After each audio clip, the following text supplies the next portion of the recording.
Why is planning sometimes the hardest part of being a dungeon master? Wouldn't it be nice to have some sort of guide to help you through your planning, no matter what you're planning for? On today's episode, I'm going to introduce you to the case framework. And through it, you can take any aspect of the entire campaign, work on it without having to worry about writer's block or making it all fit together. This framework is designed to help new dungeon masters the most, but this framework's also going to help old dungeon masters benefit as well.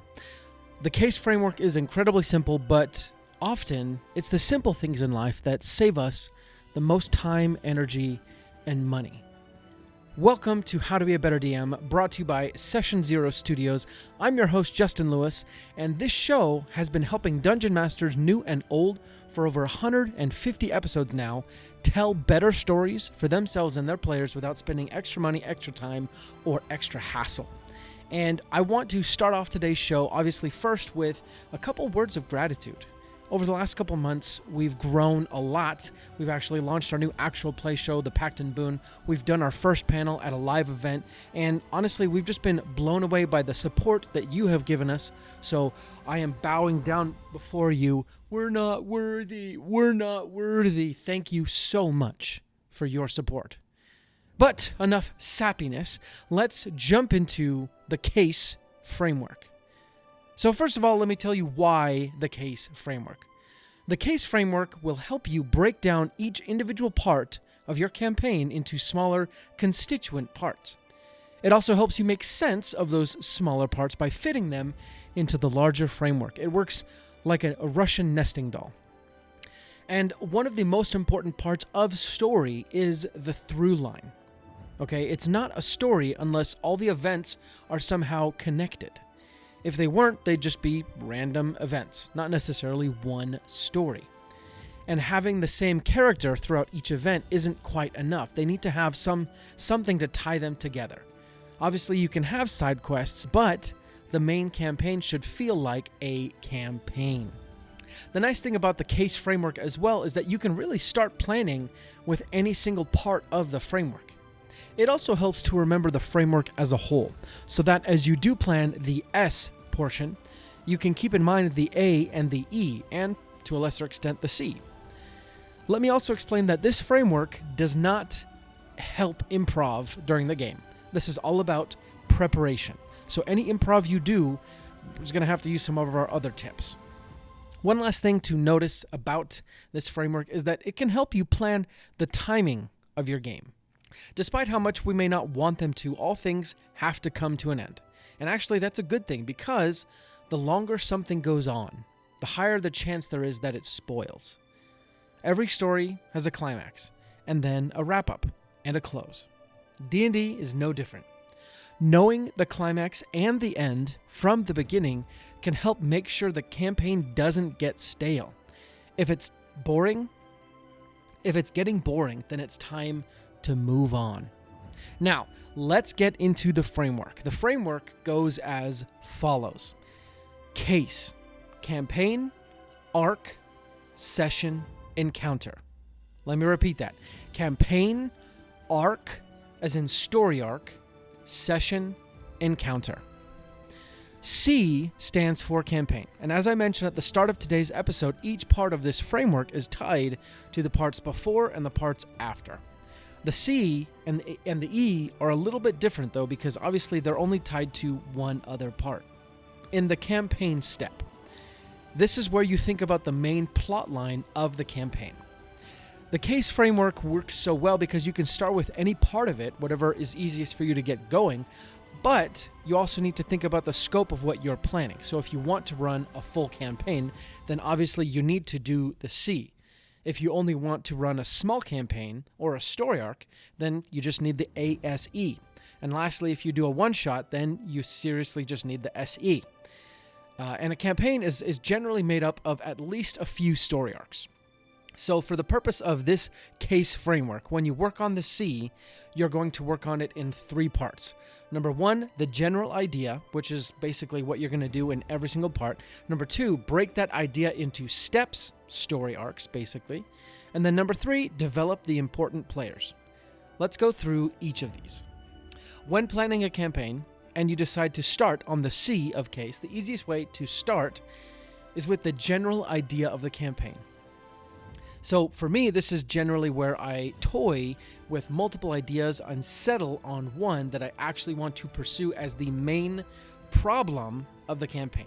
For example, I'm starting to plan the next homebrew campaign for my friends that I'm going to be running. If any of you of my players are listening, stop listening right now. And also for the rest of you, this might give away some spoilers for any future one-shots that I put on in the future, so keep that in mind. But I'm planning this next campaign to be run in the world of Integrity, which is my homebrew world that I've worked on a little bit, and honestly, it's actually constantly changing.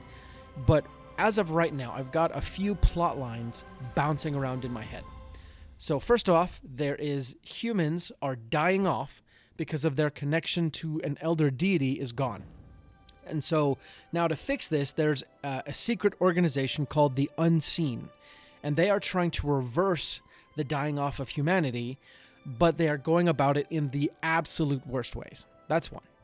Second idea is that the world itself is in chaos, every nation poised for all-out war, and because the world is on the brink of war, there is a different secret organization called the Breach, and this is led by a man who actually wants to bring peace to the world.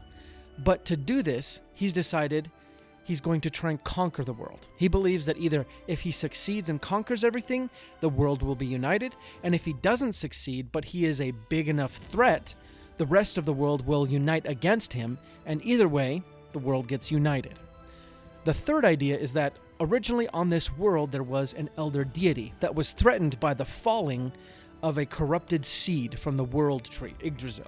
And the seed fell into the world kind of like a meteor and started corrupting the lesser gods, turning many of them to be evil.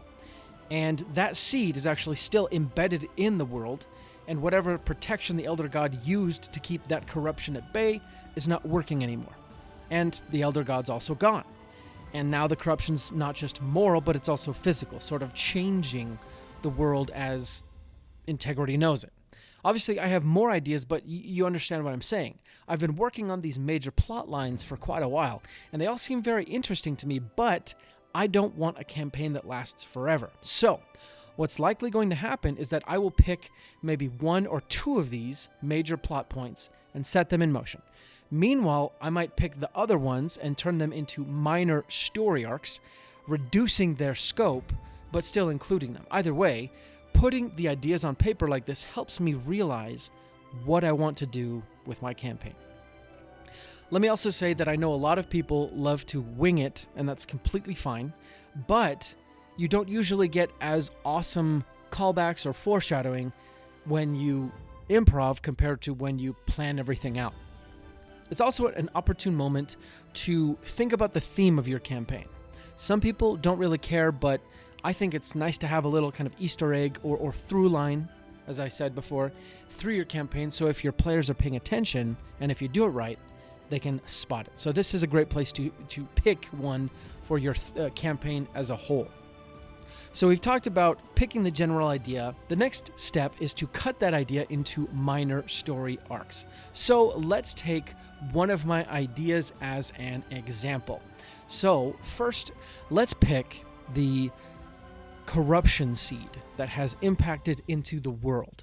So one story arc that I might incorporate is the characters first discovering that there is some sort of corruption going on. The second story arc I will incorporate is the characters discovering that the corruption is actually the reason why the gods are cursed. And then the last one is naturally the elder god returning but being completely corrupted, and obviously the party having to figure out how to defeat them. So you see, you take a general idea and you chop it up into smaller story arcs. And now I understand how to structure the flow of the story. The next thing you need to do is start building out key players, key characters. Obviously, there's the elder deity. The next characters that I need to build out that I have worked on a bit are the gods. Naturally, I want some sort of antagonist. So, theoretically, I want some sort of prophetic character who has tapped into the corruption, used it to gain power, and now the corruption is sort of dictating what they do. And these are going to be the drivers of pushing the corruption. So that would be the next character that I need to create. And with that, I have kind of a pretty good campaign idea. So let's dive into story arcs. Story arcs should be considered sort of a campaign within a campaign. Often, the modules that you'd find or buy from bookstores could be considered campaigns or story arcs, depending on how long the module is or how long the DM strings it out to be. Just like stories, though, the story arc needs to have a beginning, middle, and end.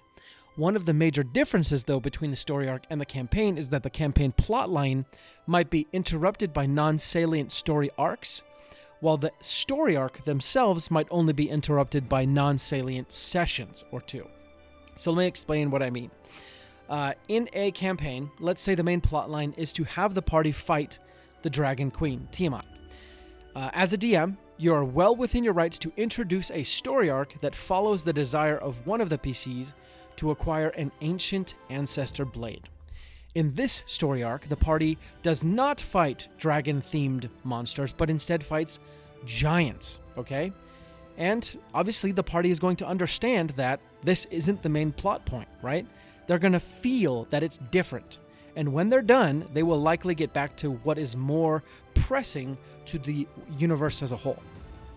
Now, in that story arc where the party decides to look for the Ancestor Blade, there might be a few sessions where they don't look for the blade and instead they decide to go shopping, which doesn't necessarily move them towards any of their goals. They might also want some extra gold for the shopping, so they could theoretically take a job in the local town of clearing out a nearby band of gnolls. This is not related to the dragons or the giants, and really it would only take a couple sessions, but eventually the party's going to return back to the story arc and then back to the main plot line. Psst. Hey, shh. Psst. Come here. Yeah. Listen. I have a secret to tell you. I recorded the first few sections of a Dungeon Master course, and I'm giving out the first video for free. If you go to sessionzerostudios.com/video-courses, you can get the first video for free. And if you want to, you can sign up and get the rest of the course. We're actually going to add to the course on a monthly basis. But the reason why I'm whispering is because Caden and Tanner, my co-hosts for the show, they don't know that this is happening, right? This is a completely experimental situation. So if you could keep it secret from them, like this is 100% true, they don't know this is happening. Again, this is sort of an experiment, seeing if you guys actually want this. So go sessionzerostudios.com/video-courses. It's the first section of the Dungeon Master course, and there's more sections to come if you sign up, but you can get that first video for free. Again, sessionzerostudios.com/video-courses. Don't tell Caden and Tanner. Now, if the party veers completely away from the story arc, then you have to understand that you are pausing that story arc and starting a different one. Does that make sense? When it comes to story arcs, the theme and purpose can be a little bit more specific than the campaign. So in my previous examples, my campaign plot lines were focused on the world as a whole.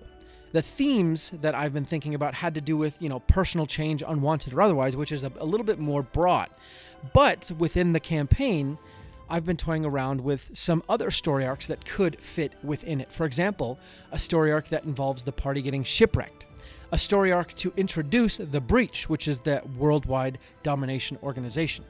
And lastly, a story arc to walk my party through Spark, which is a very unstable and powerful magical drug.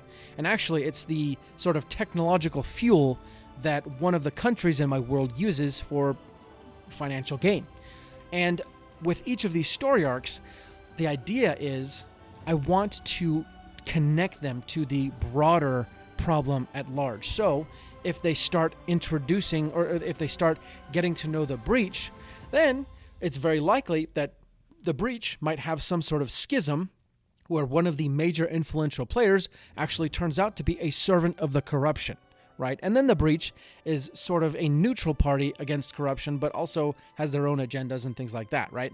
Let me also remind you that these story arcs aren't even touching any of these story arcs my players are going to introduce, just because they will have interesting backstories, right? You need to remember that.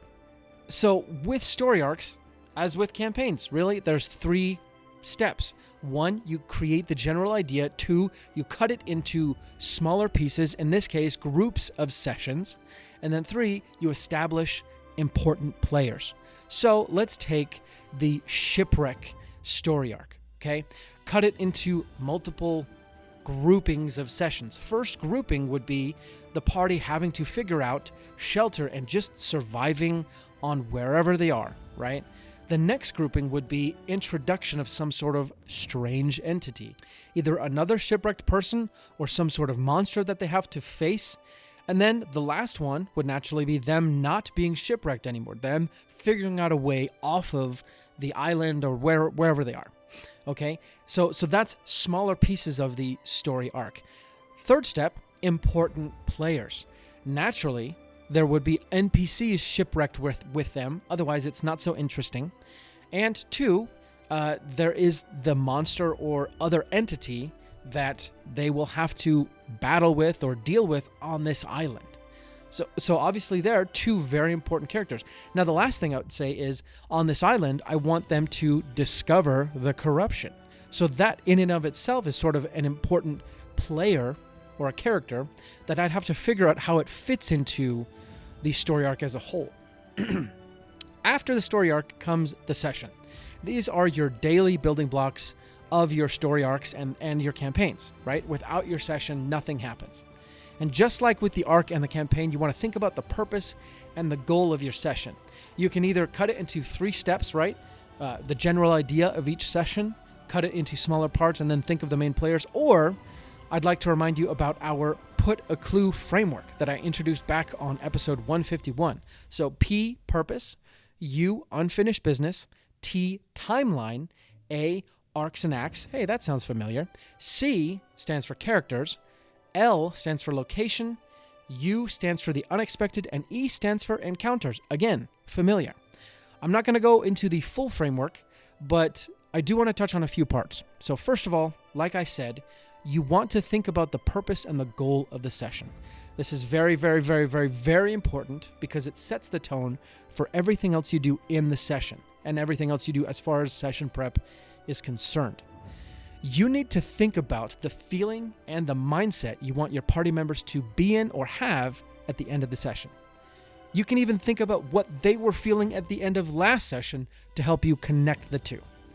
Let me also point out that the A and E are still relevant to the session.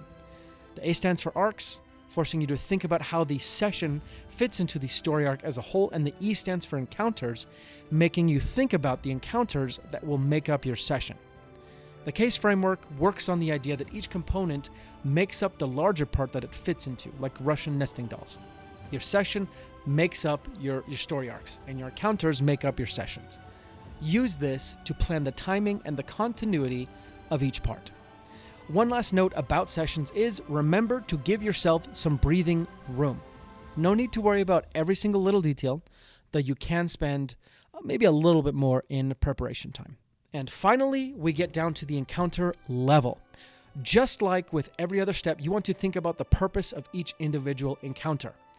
As a basic rule of thumb, each session should have 1 to 5 encounters, although you could have less depending on the exact session. In this case, you don't necessarily break it up into smaller parts, but you do want to think about the mechanics. That's where this is a little bit different.